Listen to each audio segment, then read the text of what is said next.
Before we begin, make sure to like and subscribe to the channel so you never miss a new story.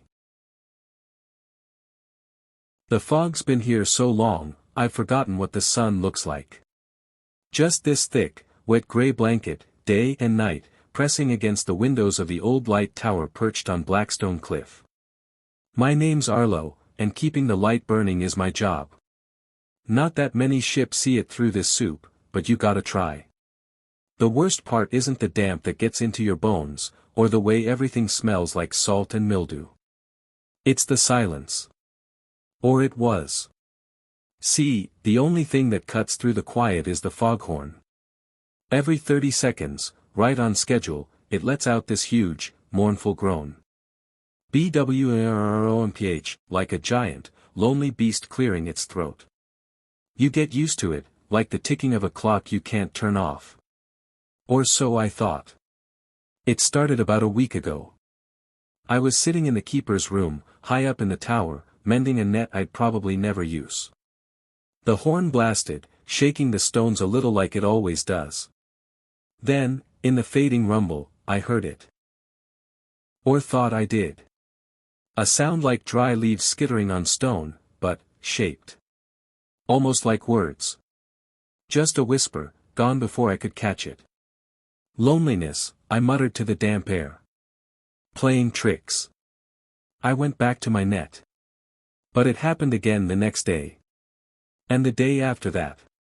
Always after the horn's blast faded, like something surfacing in the quiet it left behind. BWROMPH, then, CHSSSS, this time it sounded closer. Like it was right outside the thick door leading down to the lower levels. My skin prickled, cold despite the damp heat trapped in the tower. "All right," I said aloud, my voice too loud in the cramped space. "Who's there? Show yourself." I wasn't expecting an answer. It was just the frustration, the endless gray, talking. Silence. Then, softer than before, almost hesitant, comes. I froze. The net fell from my hands. That wasn't wind. That wasn't pipes settling. That sounded like an answer. A chill, different from the fog's dampness, crawled up my spine. "Who comes?" I demanded, stepping towards the heavy iron door. Another pause. Then, clearer this time, though still thin and rasping, like stones grinding together underwater, "You," my breath hitched. It responded. It actually responded. Not to my thoughts, but to my words. Hallucinations don't do that, do they? Panic, sharp and sudden, flared in my chest. I backed away from the door, stumbling over the fallen net.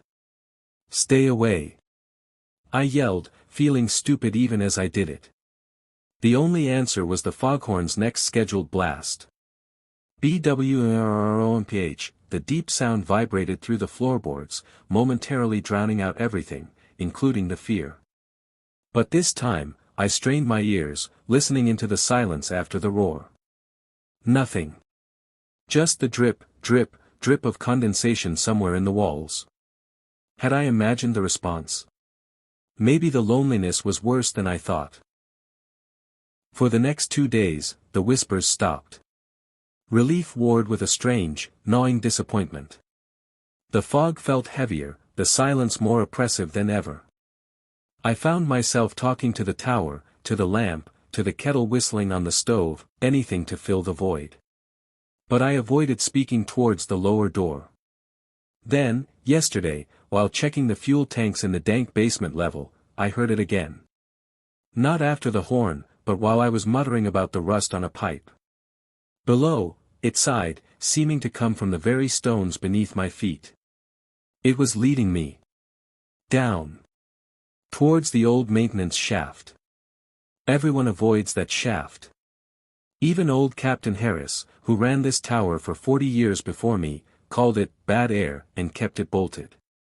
Just a rusty iron hatch in the corner of the basement floor, covered in decades of grime and oil stains. I'd never bothered with it. The manual said it led to bedrock access, long sealed off. The whisper came again, insistent, see. My heart hammered against my ribs. This was madness. Talking stones.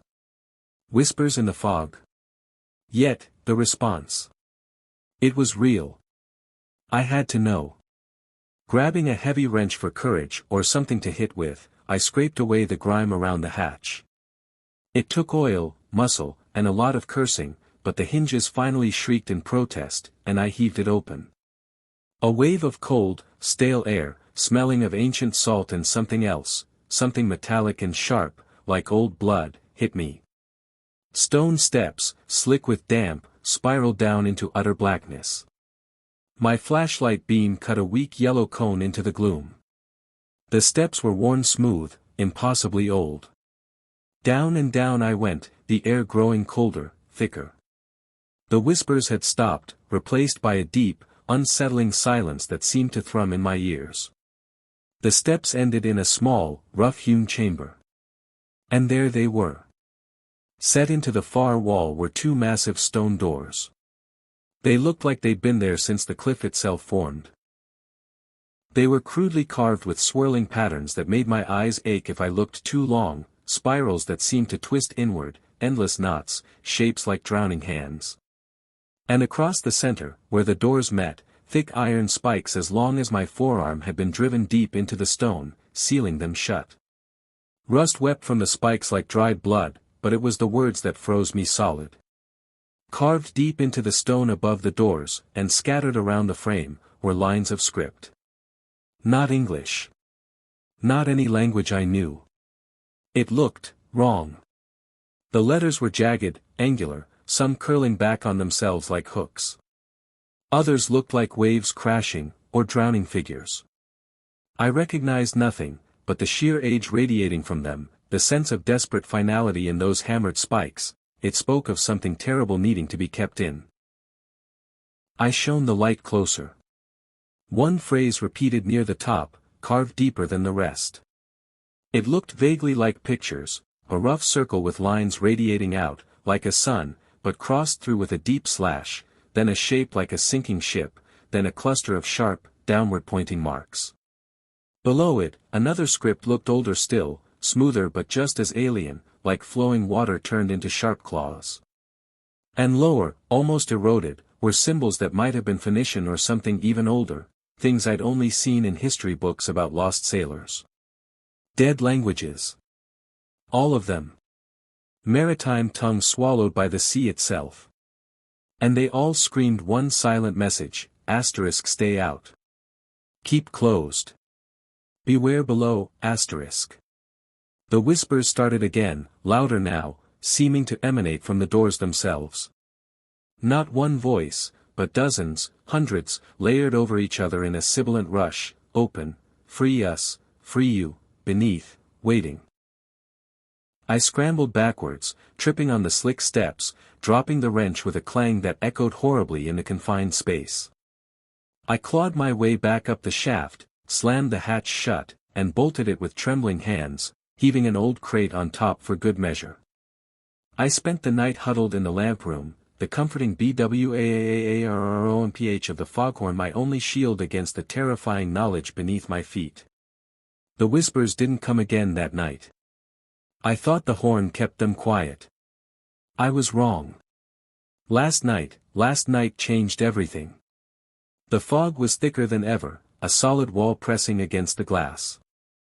I did my rounds, checked the lamp, burning bright, checked the fuel pressure, steady, wound the clockwork mechanism for the horn, tight and ready. I sat in the keeper's chair, trying to read an old, water-stained novel, but the words swam before my eyes. All I could see were those stone doors, those rusted spikes, those terrible carvings. Then it happened. The clockwork ticked over. The moment for the horn to sound arrived. Silence. No deep-throated roar. No comforting vibration through the stone. Just silence. A thick, heavy, suffocating silence that rushed in to fill the void, louder than any noise. My blood turned to ice. I leaped up, knocking the chair over. Asterisk no. No, no, no, asterisk the mechanism. I stumbled to the control panel. The gears were turning, the weights descending, but no sound came from the horn chamber below. A snapped linkage. A blocked valve. Panic seized me. Ships. In this fog. They'd be blind. I fumbled for tools, ready to bolt downstairs to fix it. That's when I heard the other sound. Dong, asterisk deep. Resonant. Like the biggest church bell in the world, muffled by miles of water. It came from below. Not from the tower. From far, far beneath the cliff. From under the sea. Dong, asterisk. It vibrated through the stone floor, up through the soles of my boots, into my very bones. It wasn't loud, but it was heavy. Impossibly heavy. A sound that belonged to the deep places. Dong, asterisk. Then came the whispers. Not from the shaft this time.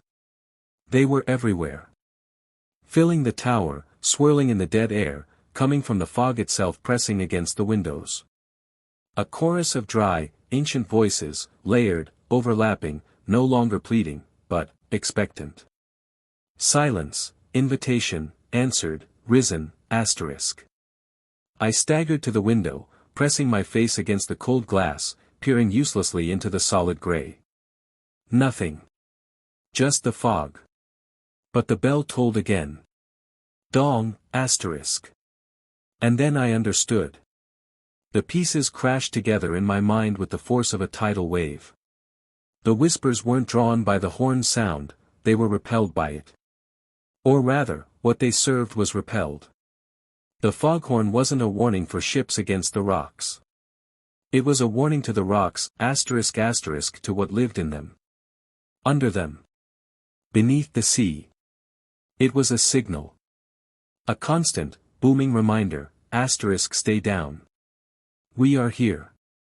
We are watching. You are not welcome. Asterisk the sound itself was a barrier, a leash holding something ancient and hungry beneath the waves, something that whispered through the stones and knew dead languages. And now, the signal had stopped. The leash was slack. The silence wasn't just an absence of sound, it was an open door. An invitation. The bell tolled again, closer this time. Dong, it wasn't a sound you heard with your ears alone. You felt it in your teeth, in your gut. It spoke of vast, dark spaces shifting. The whispers crescendoed, becoming a hissing chant that filled my skull. Comes, risen, feast. I backed away from the window, my back hitting the cold stone wall. Below me, deep under the tower, under the cliff, under the sea, something immense was moving. Something that answered the silence with the tolling of its own dreadful bell. The foghorn wasn't broken. Its silence was the loudest sound I'd ever heard.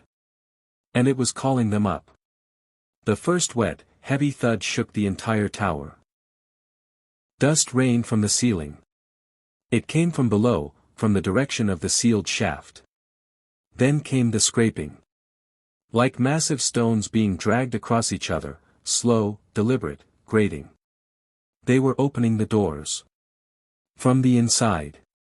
The whispers weren't just around me now, they were inside my head, 1,000 insistent voices, not pleading anymore, but commanding, down, see, welcome, join. Another heavy thud, closer. The scraping became a splintering crack. The rusted spikes. The ancient stone. The lighthouse lantern above me flickered violently. I had no weapons. No escape. The path down to the boat was swallowed by the fog, and whatever was rising would be between me and the sea. The tower felt less like a sanctuary and more like a tomb, a beacon drawing the wrong kind of attention. Dong, asterisk the underwater bell tolled, a dreadful counterpoint to the splintering stone below. It was directly under the cliff now. Waiting. Dong. The underwater bell tolled, a dreadful counterpoint to the splintering stone below. It was directly under the cliff now. Waiting. The scraping stopped. A new sound replaced it. A wet, sucking inhalation, vast and deep, echoing up the maintenance shaft, through the bolted hatch. Like the sea itself drawing breath. The whispers in my head fell silent. A different kind of silence descended, thick with anticipation. The kind that comes before the storm breaks. I knew, with a chilling certainty, that the doors were open. The way was clear. Whatever had been held back by the foghorn's drone, silenced by its constant assertion of the world above, was now ascending. Rising through the shaft, through the foundations of the tower, drawn by the profound, inviting silence I had unwittingly helped create. The first tendril of fog snaked under the bolted basement door above me. Only it wasn't fog. It was too thick, too dark, shimmering with a faint, sickly phosphorescence like rotten fish. It moved with purpose, coiling along the stone floor like a living thing. The smell hit me, not just salt and decay now, but the overwhelming reek of deep ocean trenches, of things that had never seen light, mixed with that sharp, metallic tang of old blood, 1,000 times stronger. Dong! The tolling wasn't just under the sea anymore. It vibrated through the tower walls, a physical pressure in my chest. It was coming up the shaft. Panic, pure and animal, seized me. I couldn't stay here. I had to get out. Not down to the boat, that path was suicide. Up. To the lamp room. To the light. Maybe light was still a barrier. A faint, desperate hope flickered in the crushing dread. I turned and fled, taking the spiral stairs 2 at a time, my boots slipping on the damp stone. Behind me, from the depths of the open hatch, came a new sound. A gurgling, wet slithering, immense and slow, punctuated by hard clicks like stones snapping together. It was climbing. I burst into the lamp room. The great glass lenses magnified the feeble beam into the fog, but it reflected back, useless. Just a glowing smear in the gray. I slammed the heavy door shut, fumbling with the old iron latch. It wouldn't hold. Nothing would hold against what was coming. Thump. The whole tower shuddered. Dust and flakes of plaster rained down. It was in the basement. I could feel its presence, a cold, wet weight settling into the foundations. Thump. Drag. Thump. It was on the stairs. Taking its time. Relishing the ascent. The wet slithering sound was louder now, mixed with a low, grinding vibration that set my teeth on edge. The phosphorescent fog seeped under the lamp room door, pooling on the floor, glowing faintly. Dong! The tolling was inside the tower now, resonating from the stone itself. It wasn't a bell anymore. It was a voice. Deep, guttural, speaking in tones that vibrated the marrow in my bones. Speaking one of the dead languages carved on those doors. I couldn't understand the words, but the meaning was clear: hunger, arrival, dominion. The latch on the door rattled violently. Not from outside force. The metal itself seemed to writhe, to corrode before my eyes, flaking into rust. The wood around it darkened, warped, sprouting patches of slimy, luminous fungus. The door groaned. It was coming for the light. For the last beacon. For me. The whispers returned, not in my head now, but swirling in the glowing fog filling the room. They weren't commanding anymore. They were welcoming. Triumphant. See. Welcome. Join the depths. The door exploded inward. Not with a crash, but with a wet, tearing sigh, dissolving into rotten splinters and swirling phosphorescence. The thing filled the doorway. My mind couldn't grasp it. It wasn't one shape, but many, a shifting mass of darkness deeper than the fog, shot through with veins of sickly light. Tentacles like ropes of kelp slick with oil coiled and uncoiled. Glimpses of chitinous plates, barnacle-encrusted and ancient. And eyes. Dozens, maybe hundreds, of lidless, pupilless eyes, glowing with the same cold phosphorescence as the fog, all fixed on me.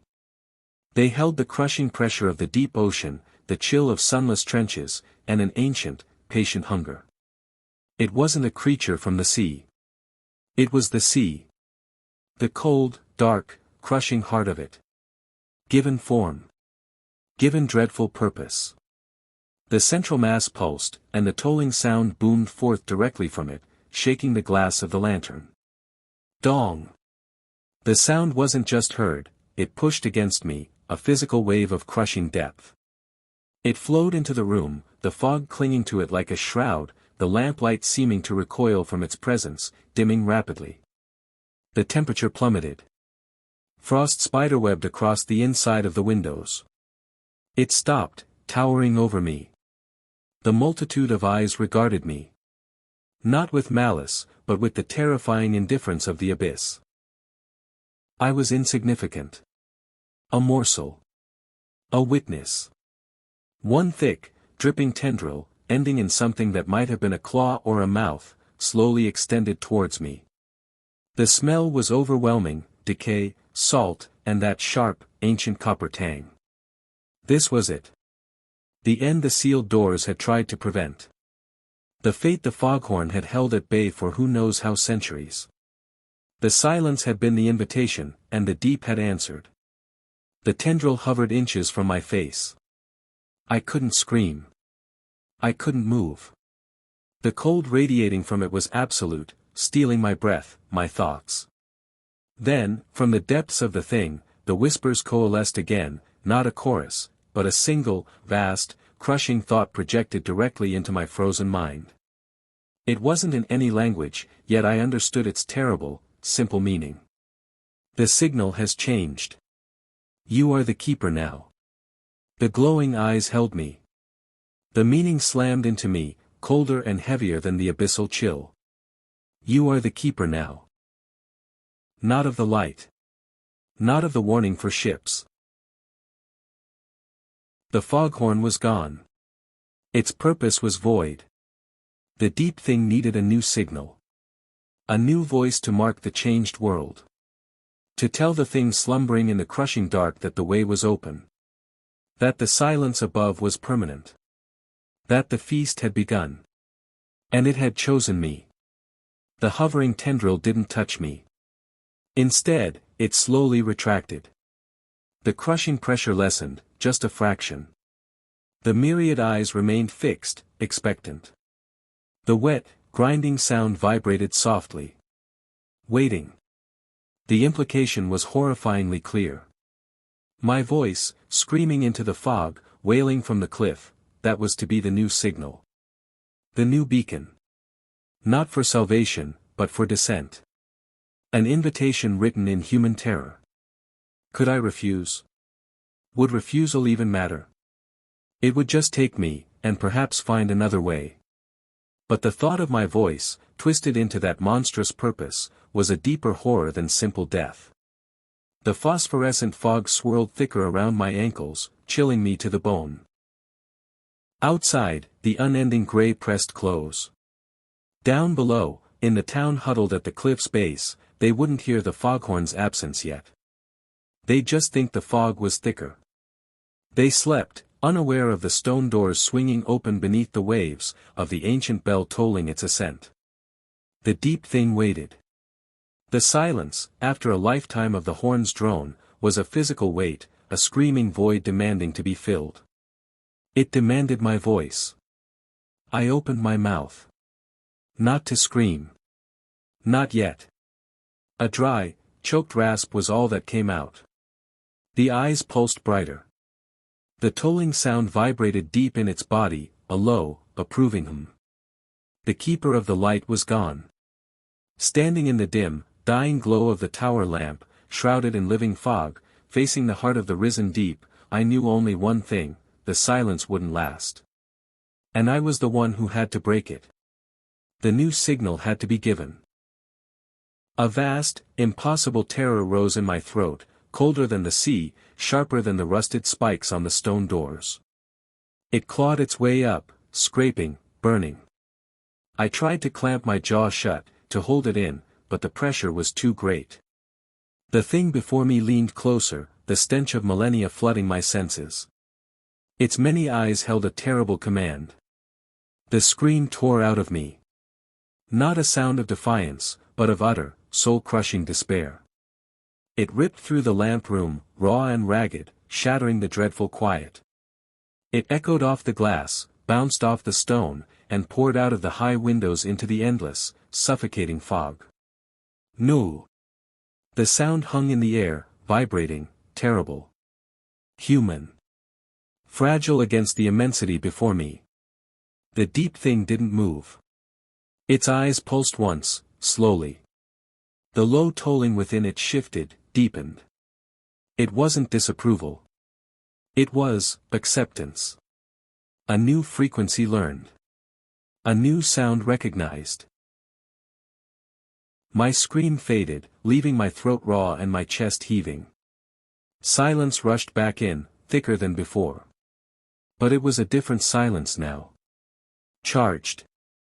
Waiting. The first scream had been ripped from me. The next one would be a choice. The signal needed to be constant. Relentless. Like the foghorn had been. The phosphorescent fog coiled tighter around my legs, creeping higher. The cold sank deeper into my bones. Below, in the drowned darkness beneath the cliff, other things stirred, hearing the new signal, the sound of human despair echoing over the silent sea. I looked at the monstrous keeper of the deep. It waited. The silence pressed down, demanding the next scream. The first note of the new, terrible song of the risen depths. I drew in a shuddering, ice-cold breath. The tower, the cliff, the whole drowned world seemed to hold its breath with me. The next scream was already building, a cold stone of horror in my chest. I was the keeper now. And the silence. The silence was an invitation to begin my dreadful duty. My mouth opened. The second scream, lower, more resonant with the horror of understanding, began to tear its way out. The deep thing leaned closer, its form seeming to drink in the sound. Outside, in the impenetrable fog, something vast and unseen shifted in the water far below, answering the new, despairing call from the cliff. The signal had been given. The deep was listening.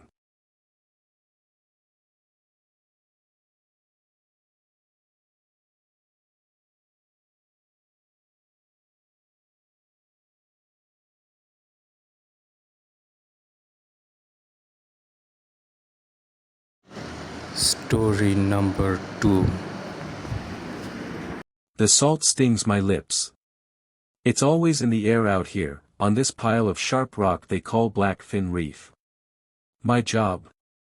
Make this ancient lighthouse run itself. No more lonely keeper freezing his bones off.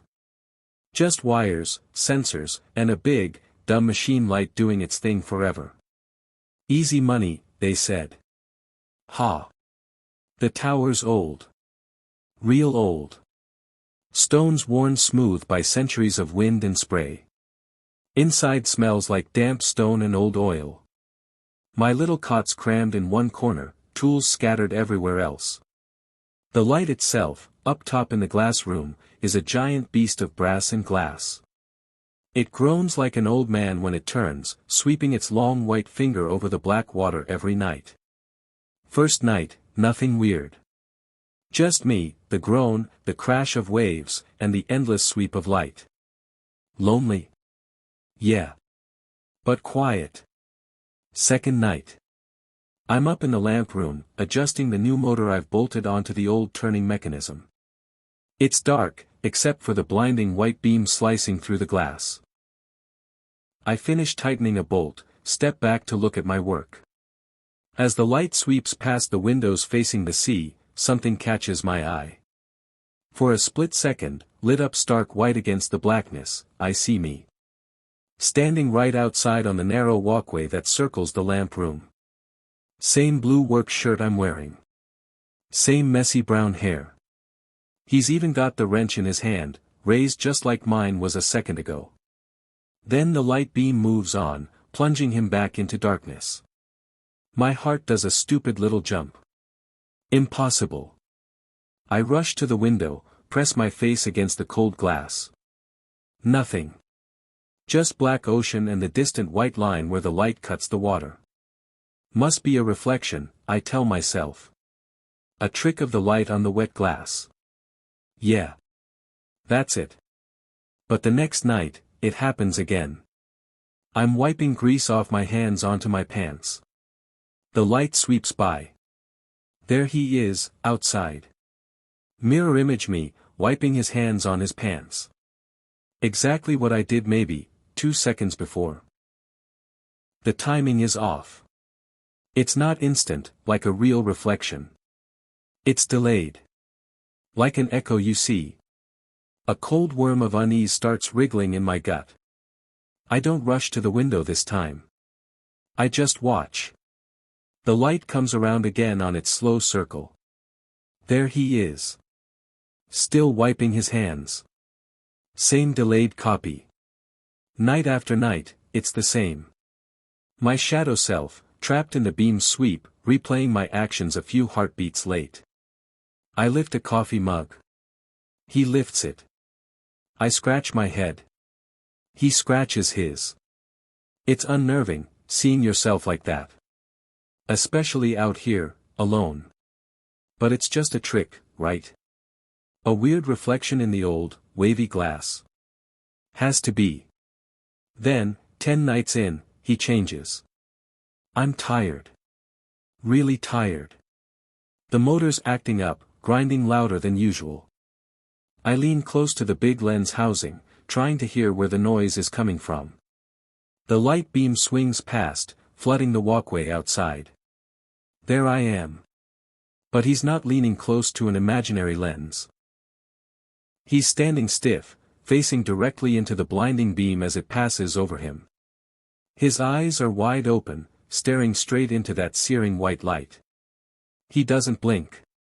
Doesn't flinch. He just stares, frozen, as the light burns over his face. I jerk back from the lens like it shocked me.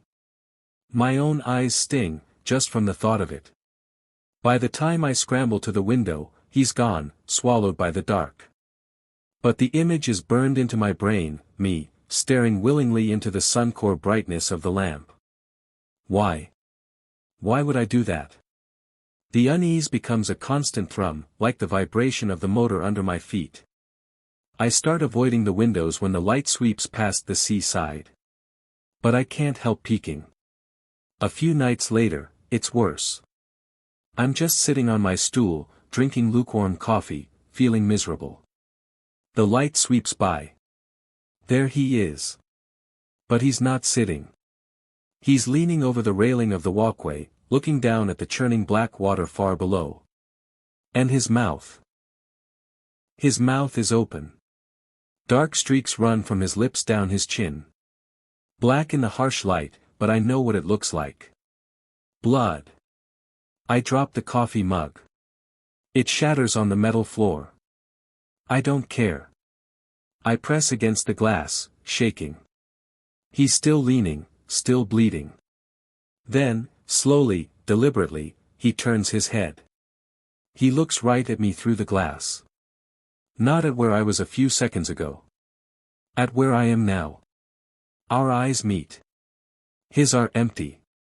Dead. Then the light moves on, and he vanishes.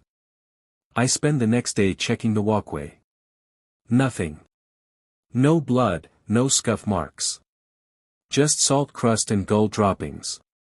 Am I cracking up? The isolation? The stress? I try to laugh it off, but it sounds hollow even to me. The worst part comes a week later.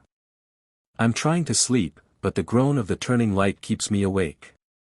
I stare at the stone ceiling. Suddenly, a shadow moves across it. Not the usual sweep of the light beam. A dark shape, passing over the faintly lit stone. A human shape. My blood turns to ice. I sit bolt upright on the cot. The tower is silent except for the groan and the waves. I strain my ears. Is that breathing? Not mine. Something else. Shallow, rasping. I grab my heavy flashlight, my hands slick with sweat. I creep out of my little bunk area into the main tower space. Up the spiral stairs towards the lamp room. The groan is louder up here. The light beam slices through the glass above, throwing crazy moving shadows on the curved stone walls. Nothing. Just the machine, the light, the shadows. I shine the flashlight beam everywhere. Empty. I let out a shaky breath. Nerves. Just nerves. Then I see it. Downstairs, near my cot. The beam of my flashlight catches something on the iron rungs of the ladder leading up from the supply room. Dark smudges. I climb down slowly. I touch one. It's sticky. Still damp. I lift my finger to the light. Red-brown. Blood. My heart hammers against my ribs. Whose blood? I check my hands. They look clean. I check my arms, my face in the polished metal of a tool cabinet. No cuts, no scrapes. But under my fingernails. I scrape with my thumb. Dark red-brown grit comes out. Dried blood. How? When? I don't remember hurting myself. Panic flutters in my chest like a trapped bird. I need to log this. The maintenance logbook sits on the small desk near my cot. I open it, fumbling for a pen. I need to write it down, make it real, prove I'm not losing it. The page is open to yesterday's entry. My handwriting, neat and technical, adjusted motor mount. Bearings lubricated. Light cycle nominal. But beneath it, there's more. Writing I didn't put there. Different handwriting. Messy, jagged, like someone wrote it in a hurry, or with a shaking hand. It reads. He watches through the glass. He wants to come in. He wants to be in. The light shows him the way. He tastes the salt. He tastes the blood. It's hard to remember which one I am now. Did I bleed outside? Or inside? Asterisk. I stare at the words. My breath comes in short gasps. That's not my writing. But, it looks familiar. Like my writing, but sick. Broken. Did I bleed outside? Or inside? My eyes dart to the blood under my fingernails. To the smudges on the ladder. To the windows, dark now, reflecting the dim light from my desk lamp. The groan of the turning light seems louder. Angrier. The beam sweeps past the sea windows. I don't look. I can't. But I feel it. Out there. Or, is it in here now? The logbook entry. Did I write it? In some kind of sleepwalking trance? Did he? How could he? He's outside. Was outside. He wants to be in. A floorboard creaks above me. In the lamp room. I freeze. I'm supposed to be alone. The only way up is the spiral stairs right next to me. I didn't hear anyone climb them. Slowly, silently, I pick up the wrench I left on the desk. It feels cold and heavy in my sweaty hand. I step towards the stairs. Each step feels like walking through wet sand. The groan of the light fills the tower, vibrating in my teeth. I reach the top step. The lamp room door is slightly ajar. The blinding white light flashes rhythmically through the crack, stabbing at my eyes. I push the door open slowly, wrench raised. The giant lens turns, the light beam sweeping out to sea, then across the island, then back. The motor whines. Brass fittings gleam. And standing there, silhouetted against the sweeping beam as it passes the windows facing the landward side, is a figure. Back turned to me. Blue work shirt. Messy brown hair. It's me. He doesn't turn. He just stands there, watching the light sweep over the jagged rocks of the reef. The same way I sometimes do when I feel trapped. The light beam swings back towards the sea windows. As it floods the room with blinding white light, the figure turns. It is me. Every detail. The grease stain on my sleeve. The nick on my chin from shaving yesterday. The tired lines around the eyes. But the eyes themselves. They're wrong. Empty. Like the eyes of the thing outside that bled. And the mouth, it's not moving, but I hear a voice. Thin, dry, like wind over stones. It doesn't come from his mouth. It comes from everywhere. From the stone walls. From the turning light. From inside my own head. The light shows the truth, the voice whispers, echoing the logbook. It shows what's outside, and what wants in. Who climbed the tower tonight? Who bled on the ladder? Who wrote the words? He takes a step towards me.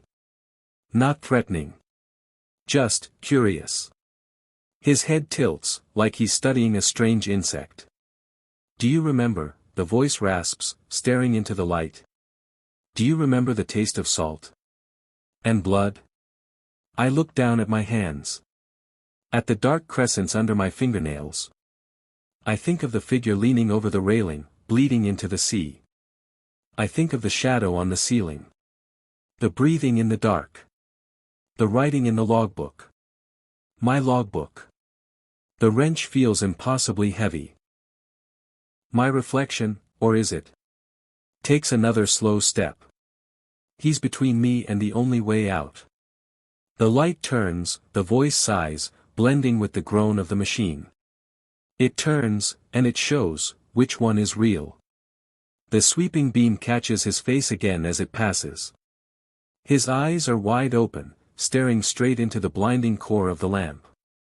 Just like he did outside. Unflinching. And in that terrifying, dazzling light, I can't remember. Did I bleed outside? Or inside? Is he the reflection? Or am I?